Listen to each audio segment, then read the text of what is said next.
Ia berkata kepada Ibrahim, "Islamlah." Ibrahim menjawab, "Aku Islam kepada Tuhannya semesta alam." Allah Subhanahu wa Ta'ala mengetahui kepasrahan totalnya, Islam, sampai kemudian ia dilempar dalam api. Abu Abdullah bin Muqatil bermunajat, "Ilahi, janganlah engkau masukkan diriku ke dalam neraka, karena api pun bisa menjadi dingin padaku karena cintaku kepadamu." Abu Ayyub As-Sikhtiyani berkata, "Neraka itu ditakuti bagi mereka yang lupa akan Tuhannya." Lalu dikatakan pada mereka yang lupa itu, "Rasakan semua atas kelalaianmu dalam pertemuan harimu ini, dengan segenap balasan amalnya." Abu Hafs menegaskan, "Saya sangat khawatir atas marifat sebagian orang, yang sudah ditulis di jubah mereka, orang-orang merdekanya Allah setelah dikeluarkan dari neraka. Namun mereka memohon agar tanda tulisan itu dihapus dari mereka. Jika aku jadi mereka, aku sangat memohon agar tanda itu ditulis di seluruh anggota badanku, dan membuatku cukup bangga. Akulah dari golongan orang yang dimerdekakan dari neraka. Menurutku, apa yang diraih ahli surga dalam syurganya adalah Rob Ta'ala, kedekatan padanya, dan memandangnya serta mendengarkan kalamnya." Ingat istri Fir'aun ketika bermunajat, "Tuhanku, bangunkan rumah bagiku di sisimu dalam surga." Sebagaimana disebutkan, tetangga dulu, baru rumah. Ibrahim bin Adham mengatakan, "Aku sangat malu jika tujuan utamaku adalah makhluk, padahal Allah Subhanahu wa Ta'ala telah berfirman kepada sebagian para nabinya, 'Siapa yang berkehendak pada kami, ia tak ingin selain diri kami.'" Sebagian Syekh Sufi mengatakan, "Aku pernah melihat seorang pemuda di Masjidil Haram sedang dalam kondisi menderita dan kelaparan. Saya sangat kasihan padanya. Aku punya 100 dinar dalam kantong. Lalu kudekati dia, 'Hai sayang, ini buat kebutuhan-kebutuhanmu.' Pemuda itu tidak menoleh sama sekali padaku, dan aku terus mendesaknya. Pemuda itu berkata, 'Hai Syekh, dinar ini sesuatu yang tidak bisa aku jual dengan surga dan seisinya. Surga itu negeri keagungan, asal sumber keteguhan dan keabadian. Bagaimana aku menjualnya dengan harga yang hina?' Abu Musa Ad-Dailabi, pelayan Abu Yazid, semoga Allah merahmati keduanya, berkata, "Aku pernah mendengar seorang syekh di Bistam mengatakan, 'Aku bermimpi, sepertinya Allah Subhanahu wa Ta'ala berfirman, kalian semua sedang mencari sesuatu dariku, selain Abu Yazid. Sesungguhnya dia mencariku dan menghendakiku, dan aku pun menghendakinya.'" Abu Abdullah mengatakan, "Jadikan Allah itu sebagai majlis dan tempat kemesraan. Disiplinlah hikmah pada Tuhanmu, maka dunia akan datang kepadamu dalam keadaan merana, dan kau diburu akhirat, dan akhirat begitu rindu. Hai pemburu dunia, tinggalkan dunia, maka dunia memburumu." Lanjutnya, Abu Said Al-Haras mengatakan, "Suatu hari aku di tempat wukuf, lalu aku ingin memohon kepada Allah Subhanahu wa Ta'ala sesuatu kebutuhan. Lantas muncul bisikan lembut tanpa suara kepadaku, 'Di hadapanmu Allah, kamu masih mencari selain Allah.'" Ada seseorang menulis surat kepada saudaranya, "Amma ba'du, tamparlah muka para penghasrat dunia dengan dunianya, tamparlah pencari akhirat pada wajah pemburunya, bermesralah dengan Robul Alamin, wassalam." Abu Abdullah An-Nasaj mengatakan, "Janganlah menumpuk banyak surga bagi orang beriman, karena Allah akan memberikan kelayakan yang lebih banyak dibanding surga, yaitu marifat." Seseorang sholat jenazah dengan 5 kali takbir, ditanya kenapa sampai 5 kali, 4 takbiranku untuk si mayit, dan 1 untuk 2 rumah, dunia akhirat, katanya. Kisah terjadi ketika ayat Al-Quran dibacakan pada Abu Yazid, "Di antara kalian ada yang berharap dunia, dan di antara kalian ada yang berharap akhirat." Lalu Abu Yazid berkata, "Mana yang berharap kepada Tuhan?" Amirul Mukminin Ali bin Abi Thalib berkata kepada Abu Bakar As-Siddiq, "Wahai Khalifah Rasulullah Shallallahu Alaihi Wasallam, bagaimana Anda meraih posisi derajat ini hingga mendahului kami?" Abu Bakar Siddiq menjawab, "Dengan 5 perkara. Pertama, aku dapatkan manusia 2 kelompok, pemburu dunia dan pemburu akhirat, sedangkan aku pemburu Tuhan. Kedua, sejak aku masuk Islam, aku tak pernah kenyang dengan makanan dunia. Ketiga, aku tak pernah segar minum minuman dunia. Keempat, jika muncul di hadapanku 2 pilihan amaliyah, amal dunia dan amal akhirat, aku pasti memilih amal akhirat. Kelima, aku berguru, bersahabat, pada Nabi Shallallahu Alaihi Wasallam, dan aku senantiasa bersahabat yang sebaik-baiknya. Sungguh mengherankan, riwayat dari Umar bin Khattab, aku mendengar Rasulullah mengatakan, sesungguhnya amal-amal itu bergantung dengan niat-niatnya, dan sesungguhnya setiap orang tergantung apa yang diniatkan. Maka siapa yang hijrahnya kepada Allah dan Rasul-Nya, maka hijrahnya kepada Allah dan Rasul-Nya. Dan barang siapa yang hijrahnya kepada dunia akan mendapatkan dunia, atau kepada perempuan, akan mengawininya, maka hijrahnya tergantung apa yang diorientasikannya. Hadis riwayat Bukhari, Muslim dan Nasai dan yang lain. Hati kaum arifin senantiasa menuju Rabbul Alamin. Raihlah tujuan perjalanan akhir tanpa hambatan, hanya menuju dan bagi Allah, janganlah ke lain Allah. Setiap apa yang kau harapkan teguh dengan hijrah kepada Allah. Riwayat Anas bin Malik berkata, bahwa di bawah dinding di mana Allah Subhanahu wa Ta'ala memberi kabar melalui firman-Nya.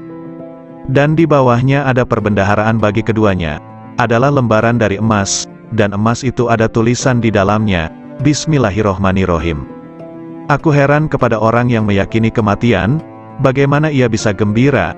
Aku heran pada orang yang meyakini takdir, bagaimana ia susah. Aku heran kepada orang yang meyakini adanya neraka, bagaimana ia bisa tertawa. Aku heran dengan orang yang meyakini sirnanya dunia dan penghuninya akan terbalik, bagaimana ia merasa tenteram di dunia. La ilaha illallah Muhammadur Rasulullah. Wahab rahimahullah mengatakan, suatu ketika aku berjalan menuju wilayah Romawi, tiba-tiba ku dengar suara di balik bukit sedang bergema. Oh Tuhanku, aku heran pada orang yang mengenalmu, bagaimana dia malah senang dengan bencimu demi kerelaan pada selain dirimu. Oh Tuhanku, aku heran kepada orang mengenalmu, bagaimana ia masih berharap kepada selain dikau. Lalu aku mencari suara itu, ternyata di sana ada orang tua yang sedang bersujud, bermunajat. Maha suci Engkau, sungguh mengherankan bagi makhluk, bagaimana mereka ini berharap padamu suatu gantimu. Maha suci Engkau, sungguh mengherankan bagaimana mereka sibuk berbakti kepada selain Engkau. Maha suci Engkau, sangat mengherankan makhluk, bagaimana mereka rindu selain dirimu. Maha suci Engkau, bagaimana mereka menikmati sesuatu selain dirimu, dan sesuatu selainmu. Lalu aku lewat, dan aku tak menghiraukan apa yang aku lihat. Abu Yazid berkata, aku heran kepada ahli surga, bagaimana mereka menikmatinya tanpa Allah, atau bagaimana mereka bisa bersukaria tanpanya. Aku heran orang yang merasa puas pada suatu kondisi ruhani, tanpa ia puas dengan sang pemilik kondisi ruhani itu. Lebih mengherankan pada mereka yang menghadapkan dirinya pada makhluk, sedangkan Allah Ta'ala memanggil, kemarilah padaku. Abdullah bin Muqatil mengatakan, aku heran kepada manusia, di mana Allah memilih untuk dirinya, dengan serba cukup darinya, malah manusia kontra darinya disertai rasa butuh padanya. Aku heran kepada orang yang sibuk dengan urusannya, warisan para nabi dan mursalun, burulah sebelum sirna. Dian-dian cahaya manusia di setiap bumi, merekalah ulama generasi mulia.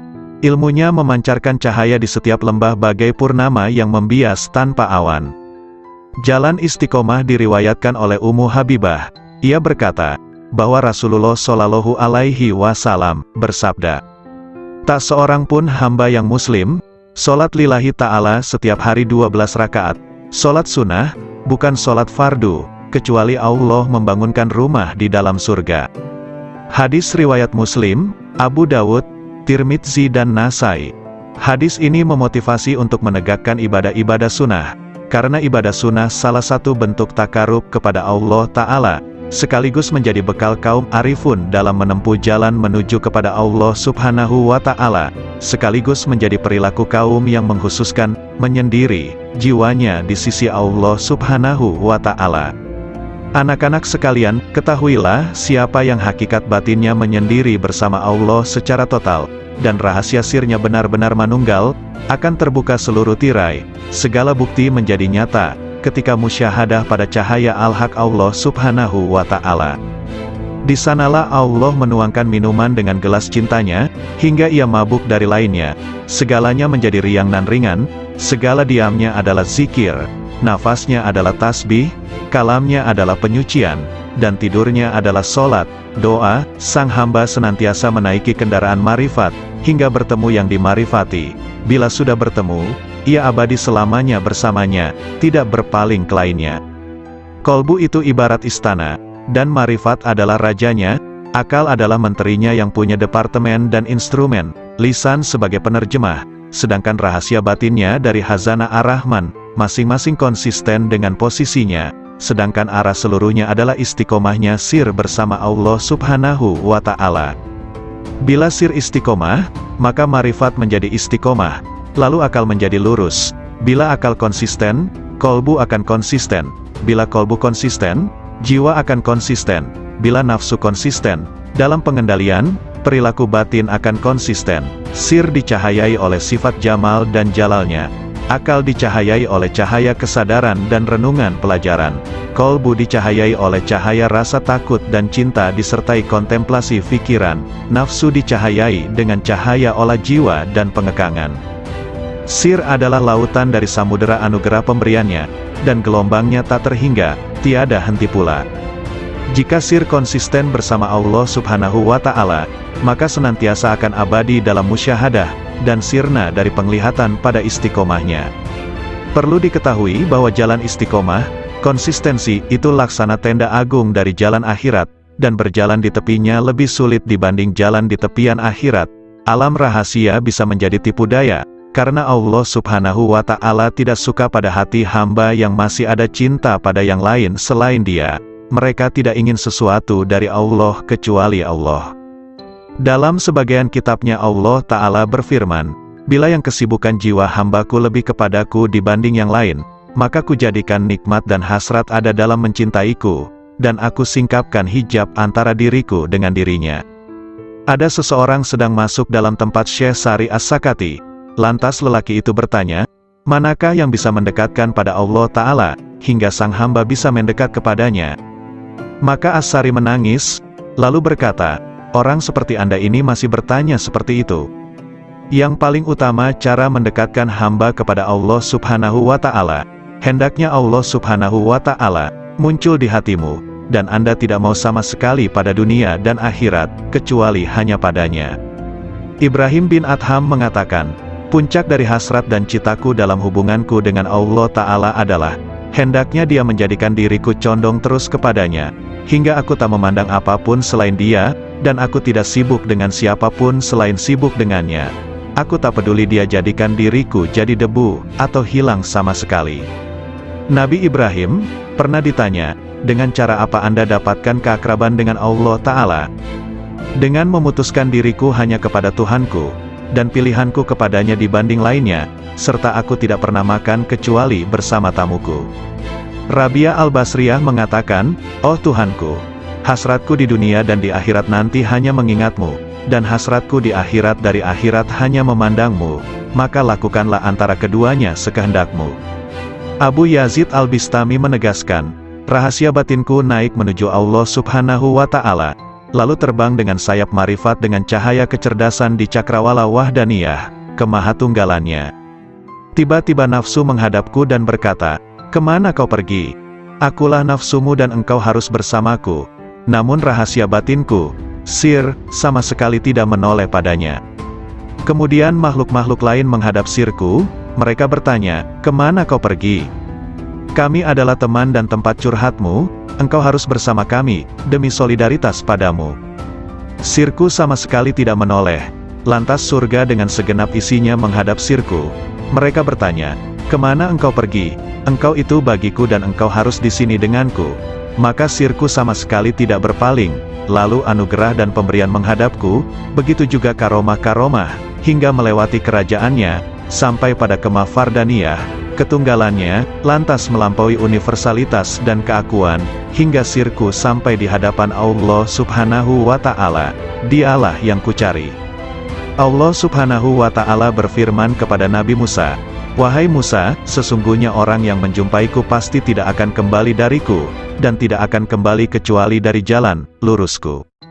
Abul Abbas Nin Atta mengatakan, manakala akhirat muncul dalam diri hamba, dunia menjadi sirna di sisinya, sehingga sang hamba hanya menetap di negeri keabadian, namun manakala sang hamba berada dalam penyaksian Allah Ta'ala, segala hal selain Allah Ta'ala sirna, dan hamba abadi bersama Allah Subhanahu wa Ta'ala.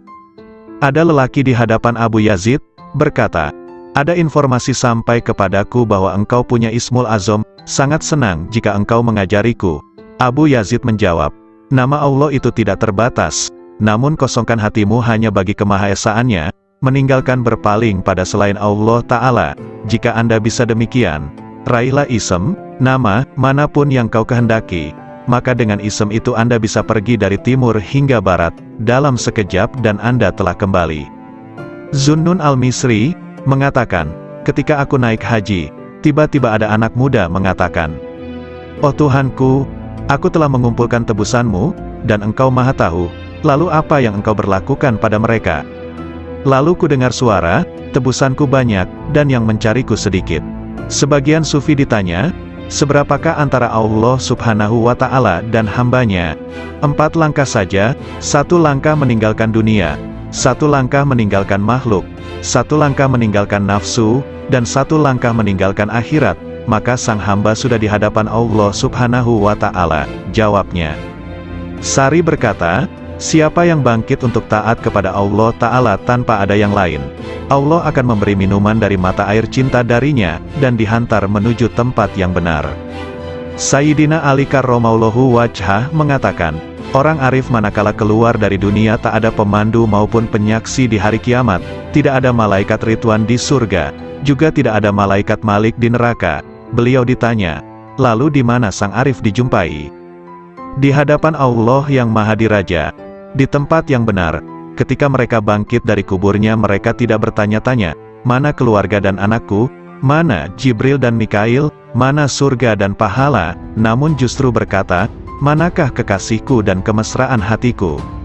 Kolbu kaum arifin punya mata yang memandang apa yang tak biasa dipandang manusia. Sedangkan lisannya berkata dengan rahasia batinnya munajat dari malaikat-malaikat mulia di sisinya yang mencatat sayap-sayap yang terbang tanpa bulu hinggap di sisi Rabbul Alamin. Lalu bagai gembalaan di taman suci menari dan meminum dari lautan para rasulnya, para hamba yang menuju kepadanya hingga mendekat, sampai bertemu dengannya. Di balik keajaiban kasih sayang, Rasulullah Shallallahu Alaihi Wasallam bersabda, "Orang yang memiliki kasih sayang, bakal disayang oleh Allah yang Maha Penyayang, yang Maha Memberi berkah dan Maha Luhur. Karena itu berikan kasih sayang kepada siapapun di muka bumi, maka yang di langit akan menyayangimu." Hadis riwayat Ahmad, Abu Dawud dan Tirmidzi.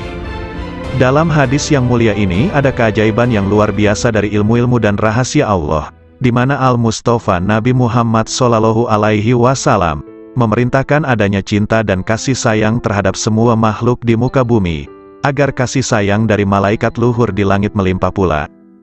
Karena langit adalah jalan bagi turunnya kasih sayang ilahi, dan tempat sumber limpahan-limpahan alam cinta dan kasih sayang, sekaligus tempat hunian para malaikat yang dijadikan sebagai perantara rahasia-rahasia antara dirinya dan para makhluknya. Bila Allah melimpahkan rahmat dalam rahasia malaikat rizki, maka Allah memberikan pertolongan kepada pencari rizki. Bila Allah melimpahkan rahmat kepada rahasia pencatat amal, maka Allah memberikan kelupaan hamba terhadap keburukan-keburukan. Bila Allah melimpahkan pada rahasia malaikat rakib, maka Allah memberikan pertolongan dan kasih sayang.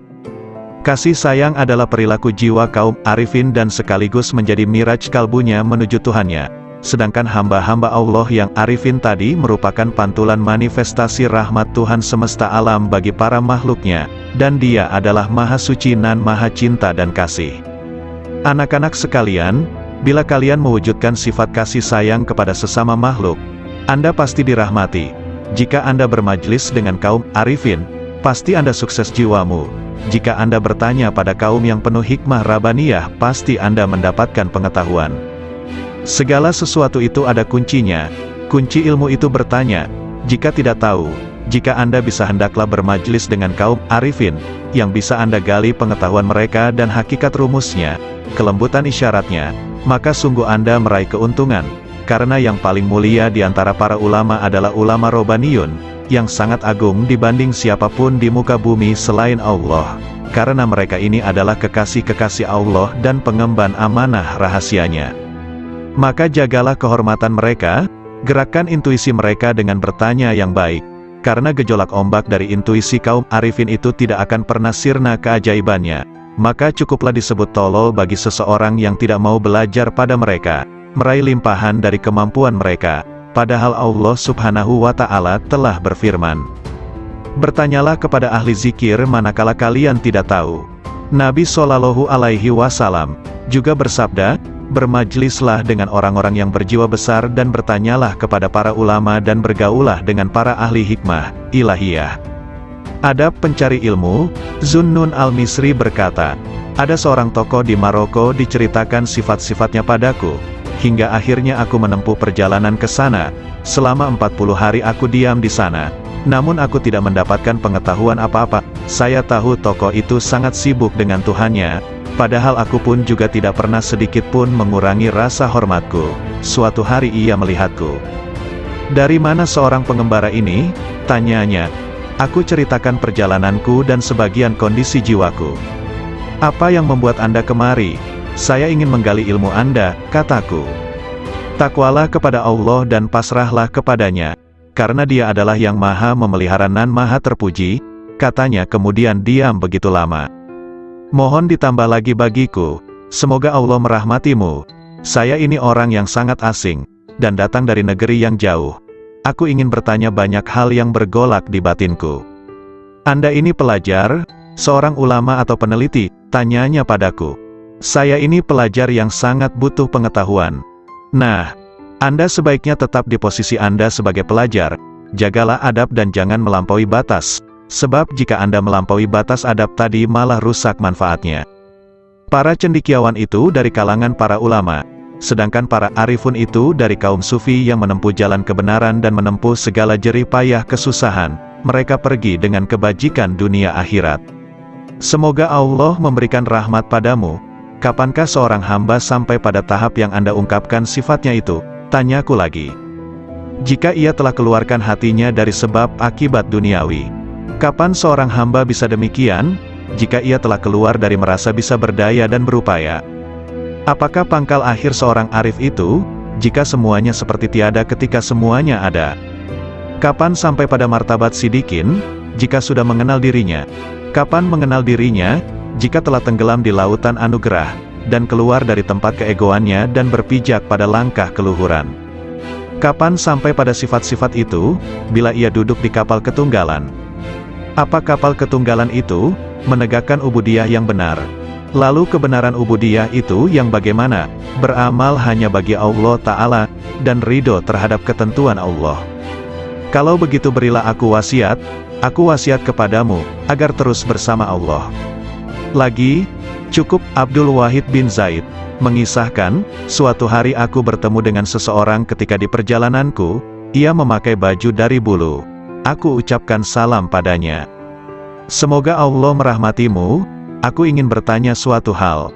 'Silakan.' Hari-hari telah lewat dan nafas itu dihitung dan dibatasi, sedangkan Allah terus-menerus mendengar dan melihat. 'Apakah pangkal takwa itu?' 'Sabar bersama Allah Ta'ala,' jawabnya. 'Sabar itu pangkalnya apa?' 'Tawakal pada Allah.' 'Pangkal tawakal, memutuskan diri hanya bagi Allah.' 'Pangkal memutuskan diri hanya bagi Allah, menyendiri bersama Allah.' 'Pangkal menyendiri, membuang dari hati segala hal selain Allah.' 'Kalau hidup paling nikmat, berbahagia dengan zikrullah. Kalau hidup paling bagus, ya, hidup bersama Allah. Apa yang disebut paling dekat, bertemu Allah.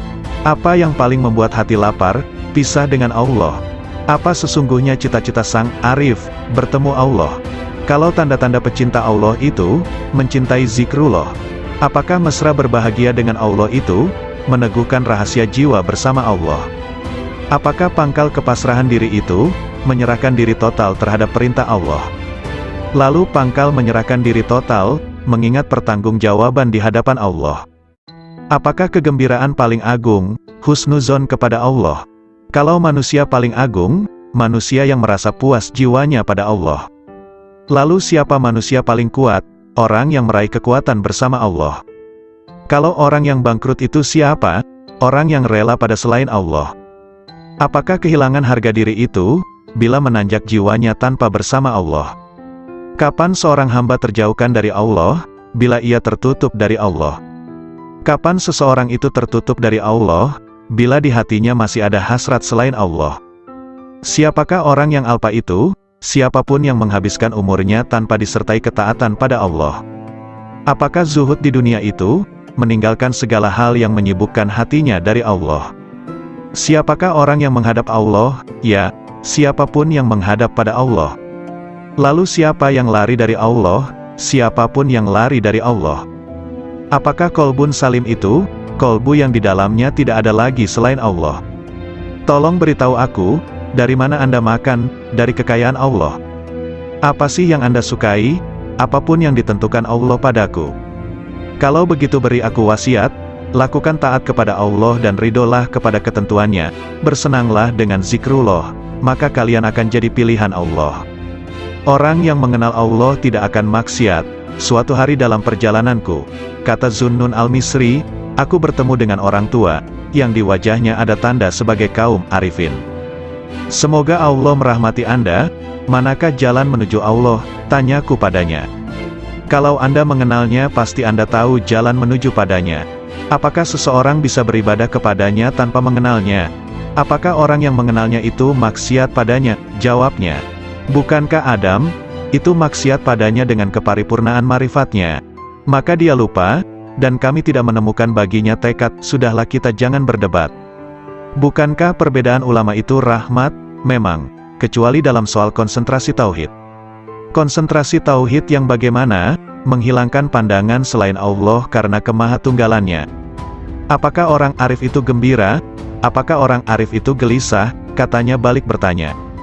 Bukankah orang yang mengenal Allah itu selalu gundah hatinya?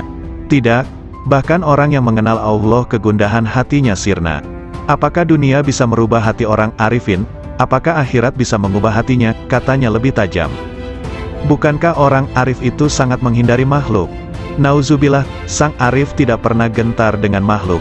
Hanya saja dia hatinya hijrah dan menyendiri bersama Allah. Apakah ada yang mengenal orang arif? Nah, apakah ada yang tidak mengenalnya? Jawabnya. Apakah sang arif bisa putus asa terhadap perkara selain Allah? Apakah ada orang arif yang masih memandang selain Allah, hingga ia harus putus asa? Apakah sang arif itu juga rindu pada Tuhannya? Apakah sang arif pernah kehilangan Allah, sampai ia harus rindu padanya? Apakah Ismul Azam itu? Hendaknya Anda katakan, Allah. Banyak sekali ucapan Anda tetapi tidak bisa membuat diriku bergetar oleh karisma ilahi, kataku.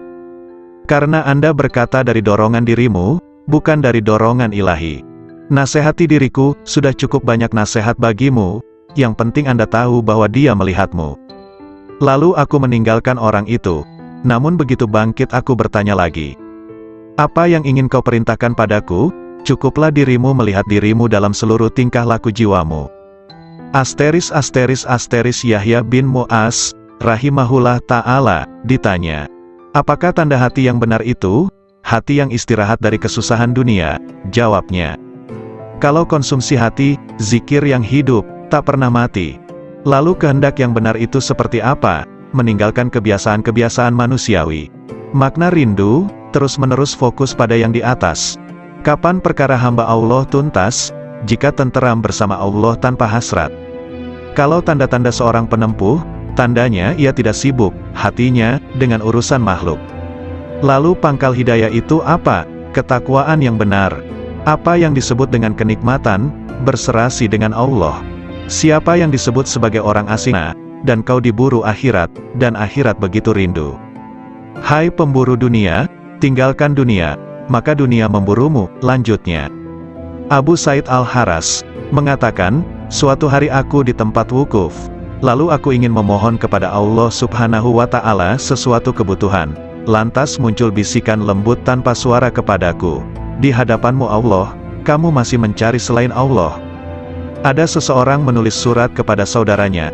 Amma ba'du, tamparlah muka para penghasrat dunia dengan dunianya, tamparlah pencari akhirat pada wajah pemburunya, bermesralah dengan Rabbul Alamin, wassalam. Abu Abdullah An-Nasaj mengatakan, janganlah menumpuk banyak surga bagi orang beriman, karena Allah akan memberikan kelayakan yang lebih banyak dibanding surga, yaitu marifat. Seseorang sholat jenazah dengan 5 kali takbir, ditanya kenapa sampai 5 kali. 4 takbiranku untuk si mayit, dan 1 untuk 2 rumah, dunia akhirat, katanya. Kisah terjadi ketika ayat Al-Quran dibacakan pada Abu Yazid. Di antara kalian ada yang berharap dunia, dan di antara kalian ada yang berharap akhirat. Lalu Abu Yazid berkata, mana yang berharap kepada Tuhan? Amirul Mukminin Ali bin Abi Thalib berkata kepada Abu Bakar As-Siddiq, wahai Khalifah Rasulullah Shallallahu Alaihi Wasallam, bagaimana Anda meraih posisi derajat ini hingga mendahului kami? Abu Bakar Siddiq menjawab, dengan 5 perkara.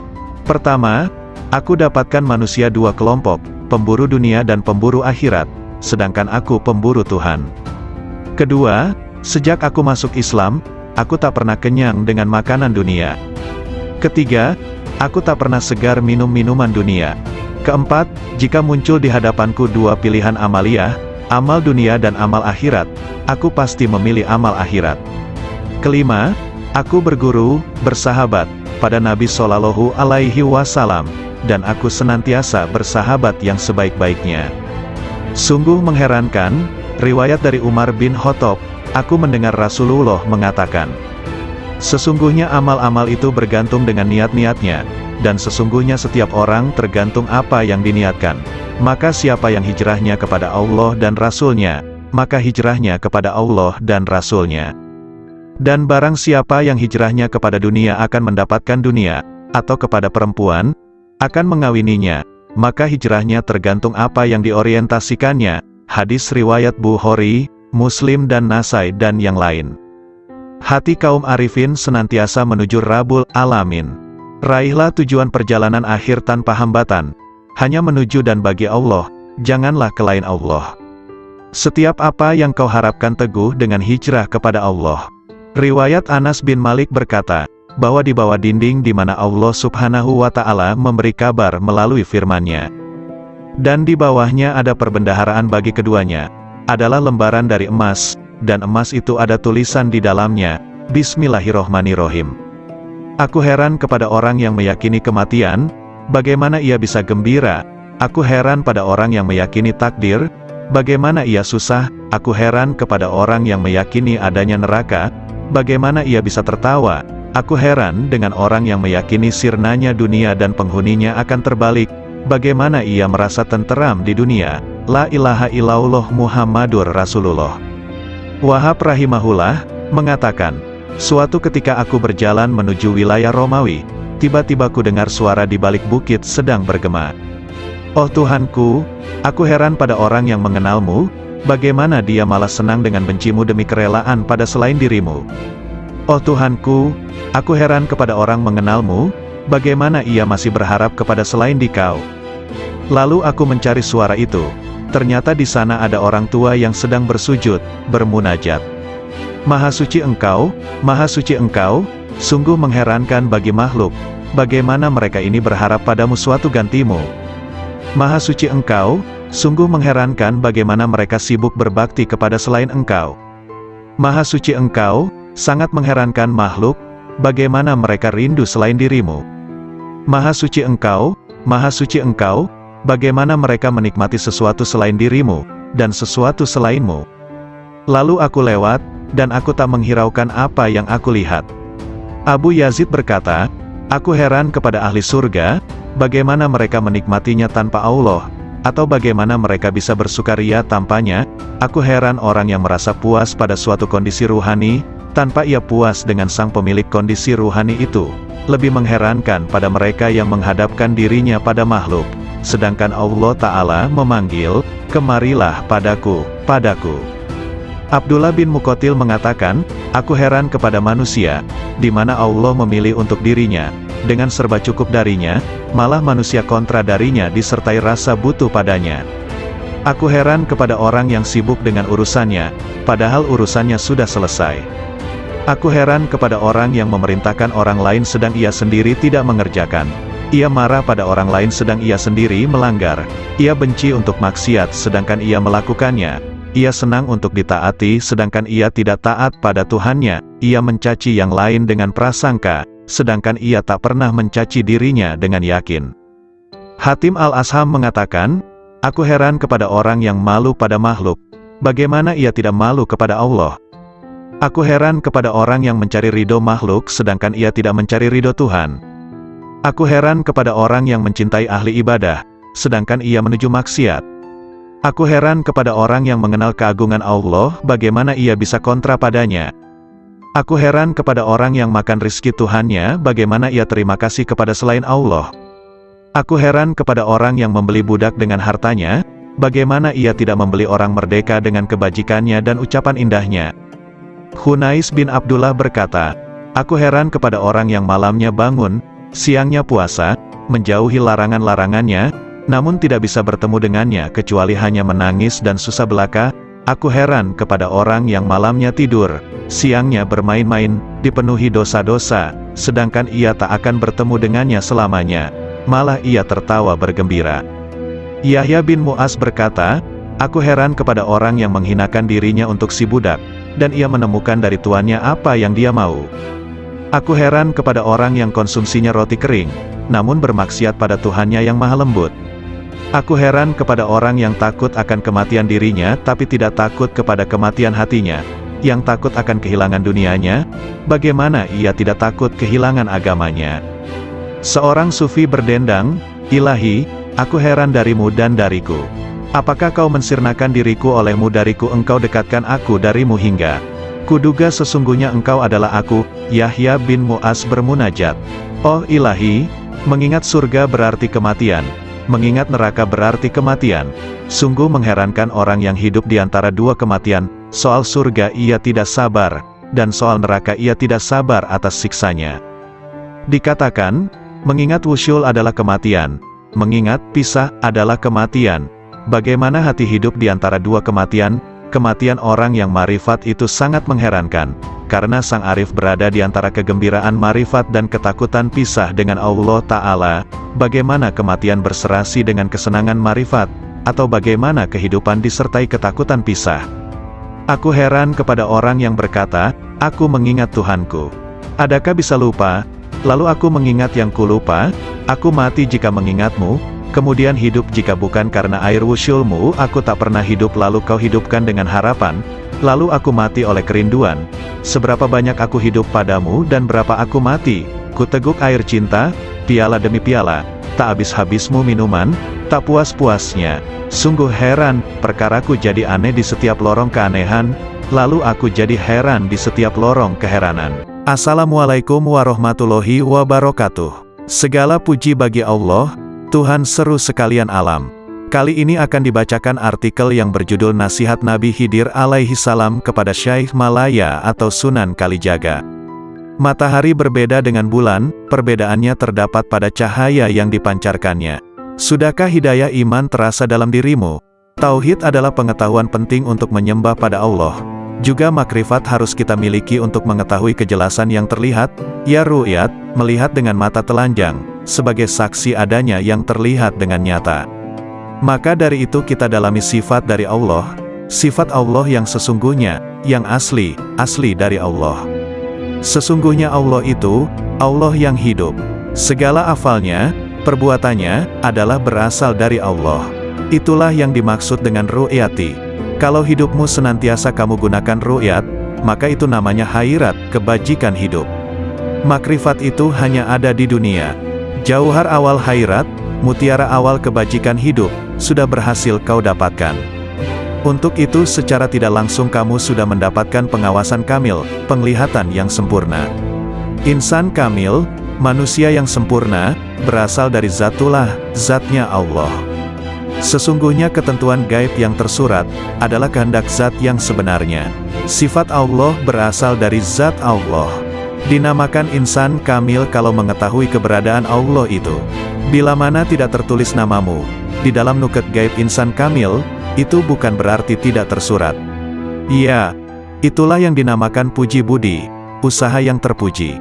Berusaha memperbaiki hidup, akan menjadikan kehidupan nyawamu semakin baik. Serta badannya, akan disebut badan Muhammad, yang mendapat kesempurnaan hidup. Syekh Malaya berkata lemah lembut, mengapa sampai ada orang mati yang dimasukkan neraka? Mohon penjelasan yang sebenarnya. Kanjeng Nabi Khidir berkata dengan tersenyum manis, "Wahai Malaya, maksudnya begini, neraka jasmani juga berada di dalam dirimu sendiri, dan yang diperuntukkan bagi siapa saja yang belum mengenal dan meniru laku Nabiullah. Hanya ruh yang tidak mati. Hidupnya ruh jasmani itu sama dengan sifat hewan, maka akan dimasukkan ke dalam neraka.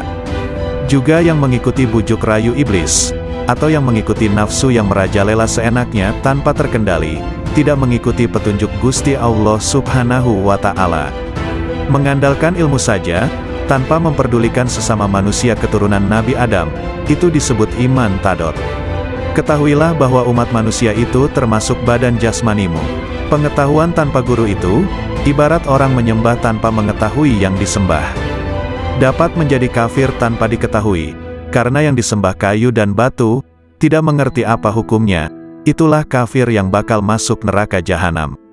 Adapun yang dimaksudkan Rat Idafi adalah sesuatu yang kelak tetap kekal sampai akhir nanti kiamat dan tetap berbentuk ruh yang berasal dari ruh Allah. Yang dimaksud dengan cahaya adalah yang memancar terang serta tidak berwarna, yang senantiasa menerangi hati penuh kewaspadaan yang selalu mawas diri atau introspeksi mencari kekurangan diri sendiri serta mempersiapkan akhir kematian nanti. Merasa sebagai anak Adam yang harus mempertanggungjawabkan segala perbuatan. Ruh idafi sudah ada sebelum tercipta. Syirik itu dapat terjadi, tergantung saat menerima sesuatu yang ada, itulah yang disebut jauhar ning. Keenamnya jauhar awal adalah mutiara ibaratnya. Mutiara yang indah penghias raga agar nampak menarik. Mutiara akan tampak indah menawan. Bermula dari ibarat ketujuh, dikala mendengarkan sabda Allah, maka ruh idafi akan menyesuaikan yang terdapat di dalam zat Allah yang mutlak. Ruh serba pasrah kepada zatullah, itulah yang dimaksudkan ruh idafi. Jauhar awal itu pula yang menimbulkan salat daim. Salat daim tidak perlu menggunakan air wudhu, untuk membersihkan hadas tidak disyaratkan. Itulah salat batin yang sebenarnya, diperbolehkan makan, tidur, syahwat maupun buang kotoran. Demikianlah tadi cara salat daim. Perbuatan itu termasuk hal terpuji, yang sekaligus merupakan perwujudan syukur kepada Allah. Jauhar tadi bersatu padu menghilangkan sesuatu yang menutupi atau mempersulit mengetahui keberadaan Allah yang terpilih. Adanya itu menunjukkan adanya Allah, yang mustahil kalau tidak berwujud sebelumnya. Kehidupan itu seperti layar dengan wayangnya, sedang wayang itu tidak tahu warna dirinya.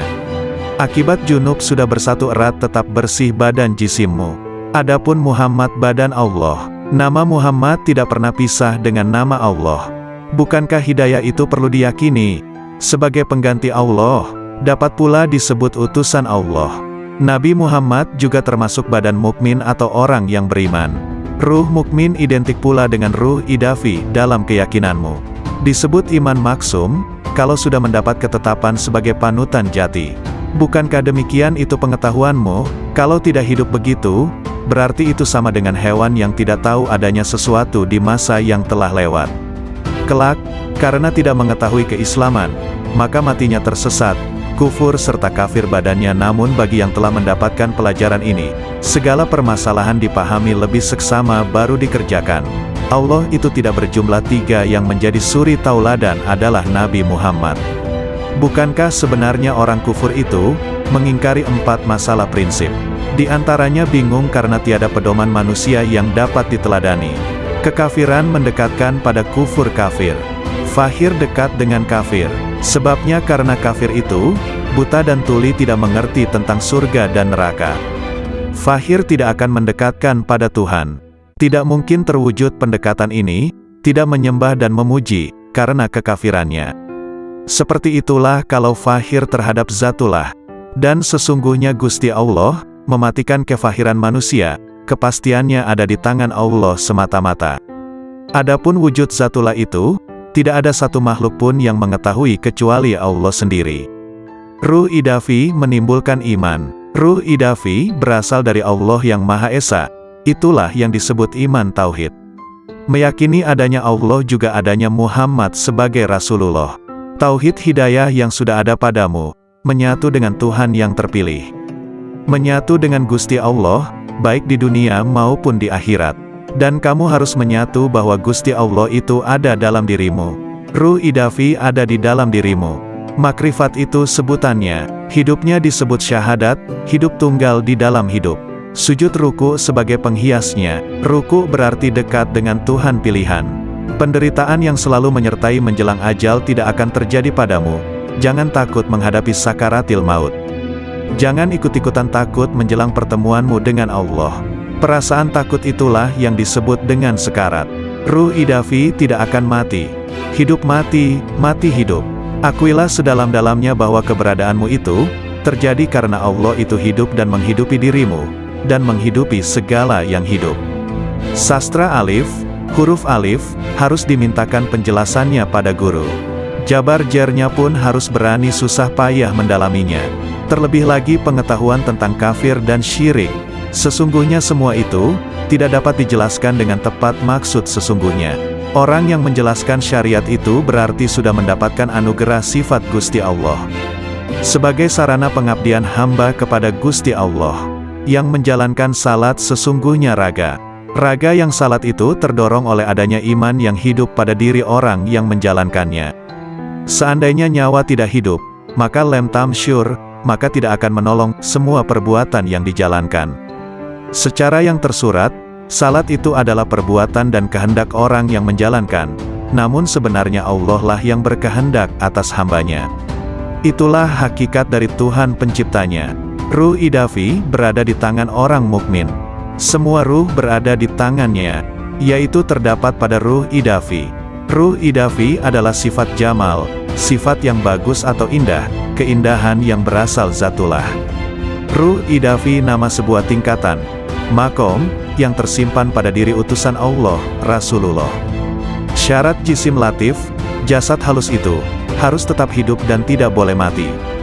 Cahayanya berasal dari ruh itu, yang terus-menerus meliputi jasad, yang mengisyaratkan sifat jalal, sifat yang perkasa, dan sekaligus mengisyaratkan adanya sifat jamal, sifat keindahan. Jauhar awal mayit, mutiara awal kematian, itu, memberi isyarat hilangnya diri ini. Setelah semua menemui kematian di dunia, maka akan berganti hidup di akhirat. Kurang lebih 3 hari perubahan hidup itu pasti terjadi. Asal mula manusia terlahir, dari adanya ayah, ibu serta Tuhan yang Maha Pencipta. Satu kelahiran berasal dari 3 asal lahir. Ya, itulah isyarat dari 3 hari. Setelah dititipkan selama 7 hari, maka dikembalikan kepada yang menitipkan, yang memberi amanat. Titipan itu harus seperti sedia kala. Bukankah tauhid itu sebagai sarana untuk makrifat? Titipan yang ke-30 hari, itu juga termasuk juga titipan, yang ada hanya kemiripan dengan yang 7 hari. Kalau menangis mengeluarkan air mata karena menyesali sewaktu masih hidup, seperti teringat semasa kehidupan itu berasal dari nur, yang mana cahayanya mewujudkan dirimu. Hal itulah yang menimbulkan kesedihan dan penyesalan yang berkepanjangan. Tak terkecuali siapapun yang merasakan itu semua. Sebagaimana kamu mati, saya merasa kehilangan. Mati atau hilang bertepatan hari kematian yang ke-40 hari. Bagaimanakah yang lebih tepat untuk melukiskan persamaan sesama makhluk hidup secara keseluruhannya? Allah dan Muhammad semuanya berjumlah 1. 100 pun dapat dilukiskan seperti satu bentuk, seperti diibaratkan dengan adanya cahaya yang bersumber dari cahaya Muhammad yang sesungguhnya. Sama hal pada saat kamu memohon sesuatu, ruh jasad hilang di dalamnya, kehadirat Tuhan yang Maha Pemberi. Tepat pada hari ke-1000, tidak ada yang tertinggal. Kembalinya pada Allah sudah dalam keadaan yang sempurna. Sempurna seperti mula pertama dalam keadaan yang sempurna. Sempurna seperti mula pertama diciptakan. Syekh Malaya terang hatinya, mendengarkan pelajaran yang baru diterima dari gurunya, mendengarkan apa yang diturunkan kepada Rasul. Kamu melihat air mata mereka meleleh, karena marifat mereka terhadap Allah. Mereka mengatakan, "Oh Tuhan kami beriman dan catatlah kami bersama orang-orang yang menyaksikanmu." Metafor jiwa kaum arif seperti rumah, hatinya seperti lampu, minyaknya adalah rasa yakin, airnya dari kejujuran hati, pintalannya dari ikhlas, kacanya dari kebeningan dan kerelaan hati, dan gantungannya dari akal. Khauf itu adalah api dalam cahaya, sedangkan raja, harapan, adalah cahaya dalam api. marifat seperti cahaya dalam cahaya. Lampu itu digantung di pintu lobang. Jika seorang arif membuka mulutnya, akan muncul hikmah dari dalam hatinya, mengalirlah cahaya hati lewat mulutnya, lalu cahaya itu membias kepada mereka yang siap disemai cahaya, lalu cahaya saling bergantungan dengan cahaya. Ada sebagian ucapan lebih dahsyat dibanding cahaya matahari, dan sebagian lebih gulita dibanding gelapnya malam. Kalam ahli marifat senantiasa adalah perbendaharaan Tuhan yang Maha Suci, di mana sumber-sumbernya adalah kolbu kaum arifin, di mana Allah memerintahkan agar menginfakkan cahaya itu kepada yang lain yang berhak menerimanya, dalam firman-Nya. Ajaklah mereka ke jalan Tuhanmu dan dengan hikmah dan nasihat yang bagus berilah argumentasi dengan argumen yang lebih bagus. Sesungguhnya Tuhanmu Dia lebih tahu pada orang yang tersesat dari jalannya, dan Ia Maha tahu pada orang yang diberi hidayah. Sebagian arifin ditanya, manakah cahaya yang lebih hebat ketimbang matahari? Marifat, jawabnya, apa yang lebih berguna dibanding air? Ucapan ahli marifat, katanya, apa yang lebih harum aromanya ketimbang minyak kesturi? Waktunya orang arif, apa pekerjaan orang arifin? Memandang pekerjaan rububiyah dan panji-panji kelembutan kudrah, jawabnya. Hasrat orang-orang soleh, Abu Said Al-Balhi, ditanya, kenapa ucapan orang pendahulu, salaf, lebih utama dibanding orang akhir, khalaf? Karena kehendak mereka adalah memuliakan Islam, menyelamatkan jiwa, kasih sayang pada sesama saudara dan ridho kepada Ar-Rahman, jawabnya. Sedangkan kehendak kita adalah memanjakan hawa nafsu, mencari pujian orang dan mencari kenikmatan dunia. Tambahnya lagi, seorang hamba manakala taat pada Tuhannya, Allah memberinya rejeki seteguk air dari sumber marifat, lalu ia mengucapkan dengan lisannya, namun jika ia meninggalkan taatnya, ia tidak akan merusak taat itu, namun tetap tersimpan di hatinya, dan tidak mengucapkannya dengan lisannya, agar ia tetap dalam sesalnya dan menjadi cobaan dengan berbagai ujian. Tiada dua orang beriman yang bertemu, yang keduanya berzikir kepada Allah, melainkan Allah menambah cahaya marifatullah pada kedua hatinya, sebelum keduanya berpisah. Sesungguhnya Allah memunculkan ahli marifat di atas puncak gelombang lautan intuisi, kolbu dan memuliakan mereka di atas perbendaharaan rahasia serta rahasia pengetahuan yang tak terhingga jumlahnya. Tidak pernah putus uraiannya, tidak pernah ditemukan ujung dalamnya, tidak sirna keajaibannya, hingga mereka menyelami cahaya marifat, dalam kedalaman isyarat yang terpendam, dalam makna-maknanya yang tersembunyi, hingga keluar dengan keajaiban satriguna dan kelembutan bekal-bekal melimpahnya, hakikat-hakikat dan isyaratnya, yang membakar kolbu para pecinta, memesrakan ruh para penempuh. Itulah cahaya dari cahaya hidayah, di mana seorang hamba meraih petunjuk dari kebajikan riayah, penjagaan jiwa, jika meraih taufik dan inayah. Yahya bin Mu'az berkata, aku bertemu kaum arifin yang dilimpahi hikmah. Aku temukan mayoritas mereka tidak memiliki apa-apa, malah mereka dibiayai yang lain. Laits al-Misri, punya saudara yang ada di Iskandariyah. Ketika ia datang, saudaranya menjawab, aku sedang menghadap Allah. Mana faedah dari penghadapanmu pada Tuhanmu? Saudaranya diam. Lalu Laits mengatakan, sang hamba jika menghadap pada Allah dengan keselarasan yang benar, Allah memberikan faedah-faedah yang tak pernah terlintas di hati manusia. Yahya bin Mu'az, manakala bicara suatu hari, tiba-tiba ada orang yang berteriak keras di majelisnya, sembari merobek-robek bajunya. Hai, apa yang kamu katakan? Kalam ahli marifat, ketika muncul dari sumber rahasia kemanunggalan, ia menggali hati orang yang dibakar rindu dan cinta dengan apinya, lantas sifat-sifat manusiawi sirna. Karena itu kalimat orang yang bertakwa itu posisinya mendekati wahyu. Suatu ketika ada kata-kata terucap dari mereka, lalu ditanya, apa yang membuatmu bicara seperti ini? Hatiku mengatakan demikian, bermula dari pikiranku, dari rahasia jiwaku, dari Tuhanku, katanya. Sandaran hikmah adalah wujudnya hikmah, yaitu barang berharga yang hilang dari penempuh.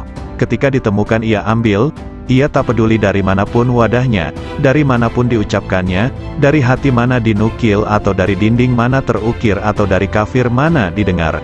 Nilai hikmah, dalam sebuah hadis disebutkan, siapa yang ingin ilmu oleh Allah tanpa belajar, mendapatkan petunjuk tanpa hidayah, maka zuhudlah dari dunia. Setiap hikmah ada ahli dan zamannya, dan zaman itu telah berlalu dengan sejumlah besar ahlinya, sedangkan yang tersisa kini hanyalah musibah, maka kami kepada Allah, dan kami kepadanya kembali. Carilah lampu-lampu kalam kaum arifin sebelum mereka wafat, suatu nikmat yang kalian rasakan kemuliaannya, keutamaannya yang paripurna, dan Luqman dipilih oleh Allah dengan hikmah, karena kemuliaan hikmahnya. Hikmah itu sidikun, kebanggaan mutakun, firdaus para arifun, warisan para nabi dan mursalun, burulah sebelum sirna. Dian-dian cahaya manusia di setiap bumi, merekalah ulama generasi mulia. Ilmunya memancarkan cahaya di setiap lembah bagai purnama yang membias tanpa awan. Jalan istiqomah diriwayatkan oleh Ummu Habibah. Ia berkata, bahwa Rasulullah Shallallahu Alaihi Wasallam bersabda, tak seorang pun hamba yang muslim, sholat lillahi ta'ala setiap hari 12 rakaat, sholat sunnah, bukan sholat fardu, kecuali Allah membangunkan rumah di dalam surga. Hadis riwayat Muslim, Abu Dawud, Tirmidzi dan Nasai. Hadis ini memotivasi untuk menegakkan ibadah-ibadah sunnah, karena ibadah sunnah salah satu bentuk takarub kepada Allah Ta'ala, sekaligus menjadi bekal kaum arifun dalam menempuh jalan menuju kepada Allah Subhanahu wa Ta'ala, sekaligus menjadi perilaku kaum yang mengkhususkan, menyendiri, jiwanya di sisi Allah Subhanahu wa Ta'ala. Anak-anak sekalian, ketahuilah siapa yang hakikat batinnya menyendiri bersama Allah secara total, dan rahasia sirnya benar-benar manunggal, akan terbuka seluruh tirai, segala bukti menjadi nyata, ketika musyahadah pada cahaya al-haq Allah Subhanahu wa Ta'ala. Di sanalah Allah menuangkan minuman dengan gelas cintanya, hingga ia mabuk dari lainnya, segalanya menjadi riang dan ringan, segala diamnya adalah zikir, nafasnya adalah tasbih, kalamnya adalah penyucian, dan tidurnya adalah sholat, doa. Sang hamba senantiasa menaiki kendaraan marifat, hingga bertemu yang dimarifati. Bila sudah bertemu, ia abadi selamanya bersamanya, tidak berpaling ke lainnya. Kolbu itu ibarat istana, dan marifat adalah rajanya, akal adalah menterinya yang punya departemen dan instrumen, lisan sebagai penerjemah, sedangkan rahasia batinnya dari Hazanah Ar-Rahman, masing-masing konsisten dengan posisinya, sedangkan arah seluruhnya adalah istiqomahnya sir bersama Allah Subhanahu wa Ta'ala. Bila sir istiqomah, maka marifat menjadi istiqomah, lalu akal menjadi lurus. Bila akal konsisten, kolbu akan konsisten. Bila kolbu konsisten, jiwa akan konsisten. Bila nafsu konsisten, dalam pengendalian, perilaku batin akan konsisten. Sir dicahayai oleh sifat jamal dan jalalnya. Akal dicahayai oleh cahaya kesadaran dan renungan pelajaran. Kolbu dicahayai oleh cahaya rasa takut dan cinta disertai kontemplasi fikiran. Nafsu dicahayai dengan cahaya olah jiwa dan pengekangan. Sir adalah lautan dari samudera anugerah pemberiannya, dan gelombangnya tak terhingga, tiada henti pula. Jika sir konsisten bersama Allah Subhanahu wa Ta'ala, maka senantiasa akan abadi dalam musyahadah, dan sirna dari penglihatan pada istiqomahnya. Perlu diketahui bahwa jalan istiqomah, konsistensi itu laksana tenda agung dari jalan akhirat, dan berjalan di tepinya lebih sulit dibanding jalan di tepian akhirat. Alam rahasia bisa menjadi tipu daya, karena Allah Subhanahu wa Ta'ala tidak suka pada hati hamba yang masih ada cinta pada yang lain selain Dia. Mereka tidak ingin sesuatu dari Allah kecuali Allah. Dalam sebagian kitabnya Allah Ta'ala berfirman, bila yang kesibukan jiwa hambaku lebih kepadaku dibanding yang lain, maka kujadikan nikmat dan hasrat ada dalam mencintaiku, dan aku singkapkan hijab antara diriku dengan dirinya. Ada seseorang sedang masuk dalam tempat Syekh Sari As-Sakati, lantas lelaki itu bertanya, manakah yang bisa mendekatkan pada Allah Ta'ala, hingga sang hamba bisa mendekat kepadanya? Maka As-Sari menangis, lalu berkata, orang seperti Anda ini masih bertanya seperti itu. Yang paling utama cara mendekatkan hamba kepada Allah Subhanahu wa Ta'ala, hendaknya Allah Subhanahu wa Ta'ala muncul di hatimu, dan Anda tidak mau sama sekali pada dunia dan akhirat, kecuali hanya padanya. Ibrahim bin Adham mengatakan, puncak dari hasrat dan citaku dalam hubunganku dengan Allah Ta'ala adalah, hendaknya Dia menjadikan diriku condong terus kepadanya, hingga aku tak memandang apapun selain Dia, dan aku tidak sibuk dengan siapapun selain sibuk dengannya. Aku tak peduli Dia jadikan diriku jadi debu, atau hilang sama sekali. Nabi Ibrahim pernah ditanya, dengan cara apa Anda dapatkan keakraban dengan Allah Ta'ala? Dengan memutuskan diriku hanya kepada Tuhanku, dan pilihanku kepadanya dibanding lainnya, serta aku tidak pernah makan kecuali bersama tamuku. Rabia al-Basriyah mengatakan, "Oh Tuhanku, hasratku di dunia dan di akhirat nanti hanya mengingatmu, dan hasratku di akhirat dari akhirat hanya memandangmu, maka lakukanlah antara keduanya sekehendakmu." Abu Yazid al-Bistami menegaskan, rahasia batinku naik menuju Allah Subhanahu wa Ta'ala, lalu terbang dengan sayap marifat dengan cahaya kecerdasan di cakrawala wahdaniyah, kemahatunggalannya. Tiba-tiba nafsu menghadapku dan berkata, "Kemana kau pergi? Akulah nafsumu dan engkau harus bersamaku." Namun rahasia batinku, sir, sama sekali tidak menoleh padanya. Kemudian makhluk-makhluk lain menghadap sirku, mereka bertanya, "Kemana kau pergi? Kami adalah teman dan tempat curhatmu, engkau harus bersama kami, demi solidaritas padamu." Sirku sama sekali tidak menoleh. Lantas surga dengan segenap isinya menghadap sirku. Mereka bertanya, "Kemana engkau pergi? Engkau itu bagiku dan engkau harus di sini denganku."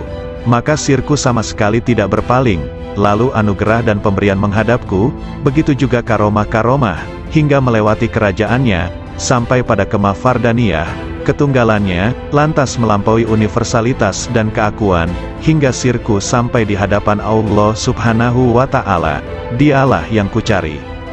Allah Subhanahu wa Ta'ala berfirman kepada Nabi Musa, "Wahai Musa, sesungguhnya orang yang menjumpaiku pasti tidak akan kembali dariku, dan tidak akan kembali kecuali dari jalan lurusku." Abul Abbas Nin Atta mengatakan, manakala akhirat muncul dalam diri hamba, dunia menjadi sirna di sisinya, sehingga sang hamba hanya menetap di negeri keabadian. Namun manakala sang hamba berada dalam penyaksian Allah Ta'ala, segala hal selain Allah Ta'ala sirna, dan hamba abadi bersama Allah Subhanahu wa Ta'ala. Ada lelaki di hadapan Abu Yazid, berkata, "Ada informasi sampai kepadaku bahwa engkau punya Ismul Azam, sangat senang jika engkau mengajariku." Abu Yazid menjawab, "Nama Allah itu tidak terbatas, namun kosongkan hatimu hanya bagi kemahaesaannya, meninggalkan berpaling pada selain Allah Ta'ala. Jika Anda bisa demikian, raihlah ism, nama, manapun yang kau kehendaki. Maka dengan ism itu Anda bisa pergi dari timur hingga barat, dalam sekejap dan Anda telah kembali." Zunnun al-Misri mengatakan, "Ketika aku naik haji, tiba-tiba ada anak muda mengatakan, 'Oh Tuhanku, aku telah mengumpulkan tebusanmu, dan engkau maha tahu, lalu apa yang engkau berlakukan pada mereka?' Lalu ku dengar suara, 'Tebusanku banyak, dan yang mencariku sedikit.'" Sebagian sufi ditanya, "Seberapakah antara Allah Subhanahu wa Ta'ala dan hambanya?" 4 langkah saja, 1 langkah meninggalkan dunia, 1 langkah meninggalkan makhluk, 1 langkah meninggalkan nafsu, dan 1 langkah meninggalkan akhirat, maka sang hamba sudah di hadapan Allah Subhanahu wa Ta'ala. Jawabnya, Sari berkata, "Siapa yang bangkit untuk taat kepada Allah Ta'ala tanpa ada yang lain, Allah akan memberi minuman dari mata air cinta darinya, dan dihantar menuju tempat yang benar." Sayyidina Ali karramallahu wajhah mengatakan, orang arif manakala keluar dari dunia tak ada pemandu maupun penyaksi di hari kiamat, tidak ada malaikat Ridwan di surga, juga tidak ada malaikat Malik di neraka. Beliau ditanya, lalu di mana sang arif dijumpai? Di hadapan Allah yang Maha Diraja, di tempat yang benar. Ketika mereka bangkit dari kuburnya, mereka tidak bertanya-tanya, "Mana keluarga dan anakku? Mana Jibril dan Mikail? Mana surga dan pahala?" Namun justru berkata, "Manakah kekasihku dan kemesraan hatiku?" Kolbu kaum arifin punya mata yang memandang apa yang tak biasa dipandang manusia. Sedangkan lisannya berkata dengan rahasia batinnya munajat dari malaikat-malaikat mulia di sisinya yang mencatat sayap-sayap yang terbang tanpa bulu hinggap di sisi Rabbul Alamin. Lalu bagai gembalaan di taman suci menari dan meminum dari lautan para rasulnya, para hamba yang menuju kepadanya hingga mendekat, sampai bertemu dengannya. Di balik keajaiban kasih sayang, Rasulullah Shallallahu Alaihi Wasallam bersabda, orang yang memiliki kasih sayang, bakal disayang oleh Allah yang Maha Penyayang, yang Maha Memberi berkah dan Maha Luhur. Karena itu berikan kasih sayang kepada siapapun di muka bumi, maka yang di langit akan menyayangimu. Hadis riwayat Ahmad, Abu Dawud dan Tirmidzi. Dalam hadis yang mulia ini ada keajaiban yang luar biasa dari ilmu-ilmu dan rahasia Allah, di mana Al-Mustafa Nabi Muhammad Shallallahu Alaihi Wasallam memerintahkan adanya cinta dan kasih sayang terhadap semua makhluk di muka bumi, agar kasih sayang dari malaikat luhur di langit melimpah pula.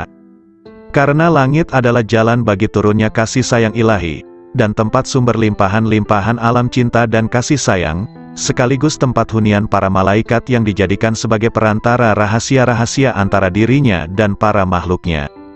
Bila Allah melimpahkan rahmat dalam rahasia malaikat rizki, maka Allah memberikan pertolongan kepada pencari rizki. Bila Allah melimpahkan rahmat kepada rahasia pencatat amal, maka Allah memberikan kelupaan hamba terhadap keburukan-keburukan. Bila Allah melimpahkan pada rahasia malaikat rakib, maka Allah memberikan pertolongan dan kasih sayang. Kasih sayang adalah perilaku jiwa kaum arifin dan sekaligus menjadi miraj kalbunya menuju Tuhannya. Sedangkan hamba-hamba Allah yang arifin tadi merupakan pantulan manifestasi rahmat Tuhan semesta alam bagi para makhluknya, dan Dia adalah Maha Suci dan Maha Cinta dan Kasih. Anak-anak sekalian, bila kalian mewujudkan sifat kasih sayang kepada sesama makhluk, Anda pasti dirahmati. Jika Anda bermajlis dengan kaum arifin, pasti Anda sukses jiwamu. Jika Anda bertanya pada kaum yang penuh hikmah Rabbaniyah, pasti Anda mendapatkan pengetahuan. Segala sesuatu itu ada kuncinya. Kunci ilmu itu bertanya. Jika tidak tahu, jika Anda bisa hendaklah bermajlis dengan kaum arifin, yang bisa Anda gali pengetahuan mereka dan hakikat rumusnya, kelembutan isyaratnya, maka sungguh Anda meraih keuntungan. Karena yang paling mulia di antara para ulama adalah ulama Robbaniyun, yang sangat agung dibanding siapapun di muka bumi selain Allah.